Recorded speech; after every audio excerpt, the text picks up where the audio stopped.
কবি নৱকান্ত বৰুৱাৰ দ্বাৰা ৰচিত এটা আধুনিক কবিতা হ'ল উভতি নহাৰ কবিতা। কবি নৱকান্ত বৰুৱা অসমীয়া কাব্য সাহিত্যত অত্যন্ত শক্তিশালী এজন লেখক হিচাপে পৰিগণিত হৈ আহিছে। তেখেতৰ দ্বাৰা ৰচিত সেই অৰণ্য সেই মহানগৰ, এটি দুটি এঘাৰটি তৰা, ৰাৱণ, সম্ৰাট, জ্যোতি আৰু কেইটিমান স্কেচ, দলঙত নামি ঘৰা আদি কাব্যগ্ৰন্থসমূহ অসমীয়া সাহিত্যৰ অনন্য সম্পদ। তেখেতৰ দ্বাৰা ৰচিত গৰমা কুঁৱৰী, মানুহ আটাইবোৰ দ্বীপ, ককা দেউতাৰ হাৰ, কপিলীপৰীয়া সাধু এই উপন্যাসকেইখনো অসমীয়া উপন্যাস সাহিত্যৰ অন্যতম সংযোজন।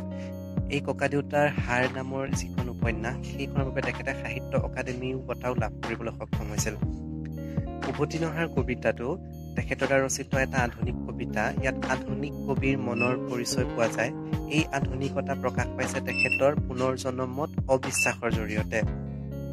কবি নৱকান্ত বৰুৱাই পুনৰ জন্মত বিশ্বাস নকৰে, সেইবাবে বাৰে বাৰে মই নাহো এই শব্দকেইটা তেখেতে কবিতাটোৰ মাধ্যমেৰে প্ৰকাশ কৰিছে। কবিতাটোত উল্লেখ কৰিছে যে কবিয়ে দুখ সুখ যন্ত্ৰণাৰ মাজেৰে জীৱনটো জীয়াইছে, কিন্তু সেই যন্ত্ৰণাৰ মাজত জীয়াই থাকিও তেওঁ জীৱনটোক ভাল পাইছে, প্ৰাণ ভৰি উপভোগ কৰিছে।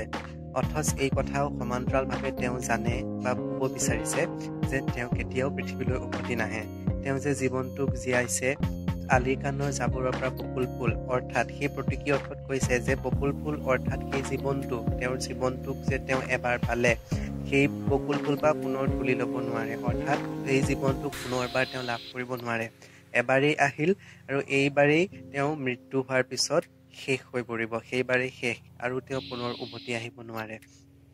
এনেদৰেই তেওঁ মই নাহো কৈ বাৰে বাৰে কবিতাটোত ক'ব বিচাৰিছে যে পৃথিৱীখনক প্ৰাণ ভৰি ভাল পালেও, উপভোগ কৰিলেও নতুনকৈ পুনৰ এবাৰ তেওঁ জন্ম লাভ কৰাটো অসম্ভৱ কথা। তেওঁৰ যেতিয়া মৃত্যু হ'ব, তেতিয়া পৃথিৱীখনত নতুন মানুহ আহিব, নতুন মানুহেৰে পুনৰ পৃথিৱীখন ভৰি পৰিব, সকলোবিলাক নতুন হ'ব।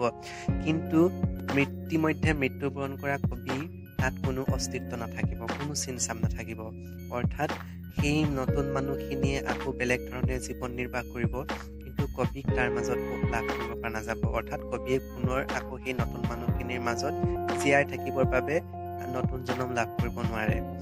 সমগ্ৰ কবিতাটোত শক্তিশালী ৰূপত নৱকান্ত বৰুৱাই পুনৰ জন্ম যিটো কথা, সেই কথাটো যে একেবাৰে অবিশ্বাস্য বা সেইটো যে অসম্ভৱ, সেই কথাটোকে তেওঁ দৃঢ়তাৰে প্ৰকাশ কৰিব বিচাৰিছে। সেইকাৰণে কবিতাটোৰ শিৰোনাম দিয়া হৈছে উভতি নহাৰ